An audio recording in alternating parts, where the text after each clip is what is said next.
얼마 전에 바로 보건복지위원회에서 법안 처리를 하고 왔고 현안 관련해서 긴급한 질의들이 몇 가지가 있었습니다.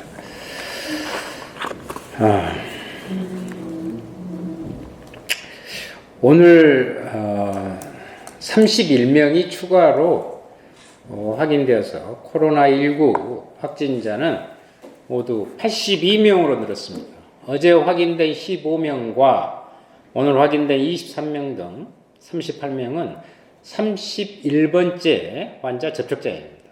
더 증가할 가능성이 커지고 있습니다. 지역사회 감염에 대한 우려가 현실화되고 있는 것입니다.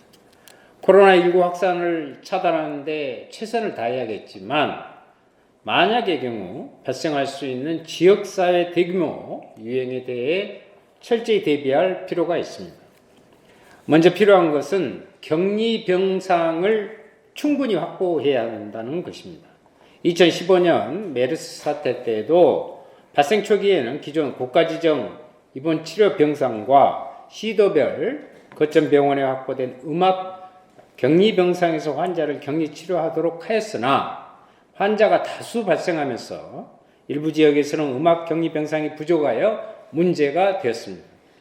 정부는 시도별 의료기관의 활용 가능 음압 병동의 병상 수, 그리고 의료기관의 시설, 장비, 인력 수준 등을 총체적으로 파악해야 됩니다. 또한 격리 대상자가 폭발적으로 증가하면 보건소 직원만으로 격리자 관리를 감당하기 어렵습니다. 행정 인력은 물론 필요하다면 경찰도 지원하도록 해야 합니다. 지역사회 감염이 본격화되면 가장 중요한 것 중 하나가 빠른 진단입니다. 중소병원까지 진단키트를 보급해 누구나 검사할 수 있도록 해야 합니다. 아직 확진 환자가 발생하지 않는 지자체의 경우도 전파 가능성이 있음을 염두에 두고 지역 내 병원, 시설, 인력, 이송수단 등을 철저히 준비하고 점검해야 할 것입니다. 응급의료 시스템도 잘 점검해야 합니다. 확진자나 의심 환자가 다녀가면 응급실 폐쇄, 응급실에 있던 의료진은 격리 조치됩니다. 감염 차단을 위해 당연한 조치인데 이로 인해 지역사회 응급의료 공백이 발생하지 않도록 추가적 대책을 수립해야 할 것입니다. 오늘 보건복지위원회에서 감염병 예방법, 검역법 등 관련 법안이 의결될 예정이었는데 돌봄 휴가제 도입을 위한 감염병 예방법 개정안이 논의조차 되지 않았다는 점에 대해 심히 유감을 표합니다. 코로나19로 인하여 어린이집, 유치원, 학교가 휴교하면서 양육자들은 큰 어려움을 겪고 있습니다. 그런데도 정부의 대책은 안일하기만 합니다. 긴급 돌봄 휴가가 필요합니다. 부모들이 발을 동동 구르는 상황을 해결하지 못하면서 저출산이 위기라고 말하는 건 어쩌면 어불성설입니다. 20대 국회에서 꼭 통과되길 바랍니다. 또한 곧 3월 개학을 앞두고 있습니다. 교육 분야 대책 3가지를 말씀드리겠습니다. 첫째, 학원에 대해서도 교육청 휴업 명령이 가능하도록 학원법을 개정해야 합니다. 둘째, 교육부와 교육청은 만약에 대비하여 개학 연기 검토를 시작해야 합니다. 코로나19 추이를 지켜보다가 대규모 확산이 오래된다면 교육당국이 선제적으로 휴교 명령을 취해야 합니다. 이런 상황에 대비하기 위해서도 긴급 돌봄 휴가제 도입이 필요합니다. 셋째, 중국 입국 유학생 관리는 대학에만 맡기지 말고 교육부 직원이 직접 현장 지원을 실시해야 합니다. 시민들께 당부드리겠습니다. 시민들은 혼란스러워 마시고 정부의 행동 요령과 같은 예방 수칙을 잘 실천하고 의심 환자 및 접촉자는 격리 및 조사, 방역 조치에 최대한 협조해 주시기 바랍니다. 무엇보다 의료진의 판단에 잘 따라 주시기 바랍니다. 감염병 차단을 위해서는 성숙한 시민의식이 동반되어야 합니다. 코로나19의 조기 종식을 위해 정의당은 함께 노력하겠습니다. 네, 이어서 송치용 경기도당 위원장님께서 발언해 주시겠습니다. 예, 경기도의회 송치용 의원입니다. 이번 코로나19 사태에 대비해서 중앙정부의 질병관리본부는 국민들로부터 이해를 받고 있고 세계적으로도 인정받듯이 객관적으로 잘 해왔다고 생각을 합니다. 그러나 정부의 대응이나 정치권의 대응에서는 실망을 금할 수가 없었는데요. 일부 언론과 정치권에서 마치 선정성 보도와 이에 대응해서 국민을 과도하게 불안하게 하는 그런 대응으로 과잉 대응이 있었다는 점 말씀드리고요. 그로 인해서 지역 경제가 많이 침체되게 되는 그런 결과를 낳고 이제 와서 또 지역 경제를 살린다고 관공서에서 구내식당을 출입을 금지시키는 그런 대안을 또 마련하고 있는데 이런 것이 다 주먹구구식 대응에 대한 결과가 아닌가 생각을 합니다. 모든 대응이 과잉 대응이 질병의 발생보다 낫다는 말은 일견 맞지만 보다 더 과학적이고 정확한 대응이 국민을 안심시키고 문제도 더 축소시킬 수가 있게 되는 것이지요. 지금 우리 윤수아 원내대표님께서도 말씀하셨지만 학교는 휴교를 내렸는데 학원은 다 아이들이 가서 더 관리가 안 됩니다. 그렇다면 오히려 학교에 오게 해서 통제를 해서 아이들한테 교육도 시키고 마스크 쓰는 법, 손 소독하는 법, 손 씻는 법 이런 것을 교육을 통해서 학교에서 관리하는 게 맞지 못 오게만 하면 아이들은 학원으로 가고 PC방으로 가서 어울리게 되죠. 그래서 더 많은 위험을 야기하게 되는데 이러한 소극적 행정이 나만 다치지 않겠다는 그런 행정에 바람직하지 못한 자세라고 생각합니다. 이런 모든 것들이 우리가 처음부터 준비가 돼 있고 모든 매뉴얼이 있었다면 이렇게 허둥대지 않았을 텐데 메르스 사태에 비하면 지금 많이 중앙정부의 질병관리본부는 준비가 돼 있다 하지만 이 기타 이후에 따르는 그런 구체적인 행정의 대응에서는 많이 미흡했다고 생각을 합니다. 모든 것은 준비가 얼마나 철저히 돼 있느냐에 따라서 우리가 대응을 할 수 있는데요.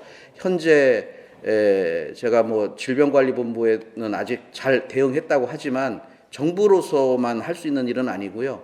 우리 국민들이 정확히 따라줘야 되는데 이번 대구에서의 폭발적 대응은 정말 안타까운 일이 아닐 수 없습니다. 정부가 잘 해야 되고 우리 정치권도 대안을 내놔야 되겠지만 우리 국민들도 앞으로 개인 위생에 대해서 철저히 내가 지키고 협조해야 되겠다는 그런 마음의 자세도 당부드리면서 모두 발언을 마칠까 합니다.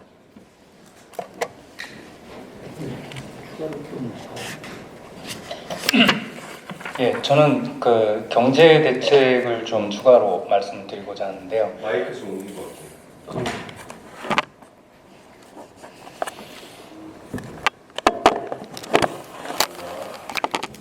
네, 지금 국민들께서 이 코로나 바이러스 감염에 대한 위험 때문에 걱정하시는 것뿐만 아니라 이 감염 위험 때문에 소비 위축이 되고 그래서 특히 동네에서 중소상공인들이나 노동자들이 생계 문제가 되게 심각하게 진행이 되고 있습니다. 그럼에도 불구하고 좀 실망스럽게도 최근에 정부가 대응하는 방식이 처음에는 감염 예방 쪽에 초점을 두다가 또 약간 진정되는 기미가 보이니까 경제 쪽으로 가다가 최근에 다시 또 31명이 추가 감염되면서 우왕좌왕하는 모습을 보이면서 감염 예방도 제대로 되고 있지 않은 것처럼 보이고 더구나 경제적인 국민들의 고통을 완화하는 대책도 제대로 대처가 안 되고 있는 것처럼 보입니다.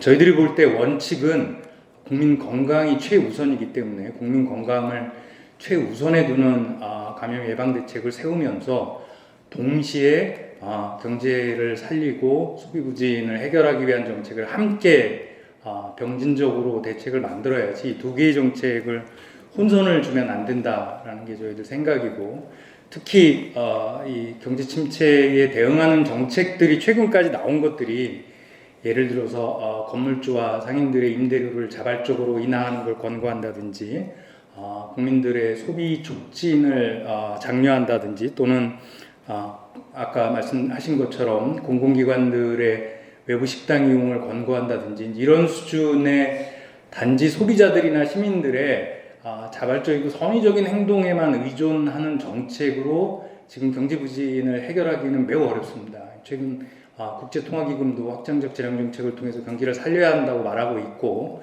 S&P를 위시한 국제 이 신용평가기구들이나 이 경제평가기관들이 한국 경제가 심하면 연간 기준으로 마이너스 5% 이상 주저앉을 것 같다, 이제 이런 우려 섞인 전망들을 하는 걸 보면 시민들의 자발적인 선의에만 기대할 것이 아니라 정부가 보다 구체적이고 보다 예방적이고 선제적으로 서민 생계를 어떻게 책임질 것에 대한 대책이 나올 때가 이미 이제 된 게 아닐까라고 생각을 해서, 특히 동네 골목의 자영업자들이나 소상공인들의 막연해진 생계 대책을 어떻게 직접적으로 정부가 지원할 건지, 그리고 이 이번 코로나 사태로 어려워진 기업들이 폐업이나 감원을 실행할 시 그 노동자들에 대한 지원들을 어떻게 정부가 직접 이 책임을 질 것인지에 대한 구체적인 안들이 대단히 절실하게 필요한 때가 되지 않았나. 그래서 이 감염 예방에 대한 대책과 함께 그것과는 별도로 서민들의 경제와 서민들의 생계 부담에 대한 책임을 질 수 있는 대책들이 조속히 나와야 된다고 생각하고 있습니다. 네, 그와 관련해서 이제 말씀하셨는데, 아까 붙여서 일단은 감염병 예방과 차단, 그렇다는 치료 부분이지만 역시 마찬가지로 정부에서도 쏟아내고는 있습니다만 골목까지 미치지 못하고 있다. 실제로 바닥의 경제, 특히 자영업자들은 아우성입니다. 엎친 데 덮친 격이다. 그리고 상가의 공실률이 매우 늘어나고 있습니다. 그러한 것들을 촘촘히 살펴야 되고, 영세 상인들에 대한 지원 방안 같은 경우에도 한시적으로나마 지금 현재 전혀 가동을 하기조차도 힘든, 좀 가게문을 열기조차도 힘든 부분에 대해서는 사업자에게 같이 일하는 노동자에 대한 지원 등의 구체적인 것과, 또 한편으로는 이런 호소까지 합니다. 지금 시기에 있어서 각종 공과금에 대한 한시적 지원, 이런 문제까지 실생활에서 어려움을 갖고 있고 구체적으로 와닿는 그러한 경제적인 선제적이고 치밀한 그러한 대책들을 정부에 추가로 요청드리는 바입니다. 네, 더 추가 발언 있으신 거죠? 네, 없으면 이후 회의는 비공개로 진행하겠습니다. 네, 감사합니다. 감사합니다.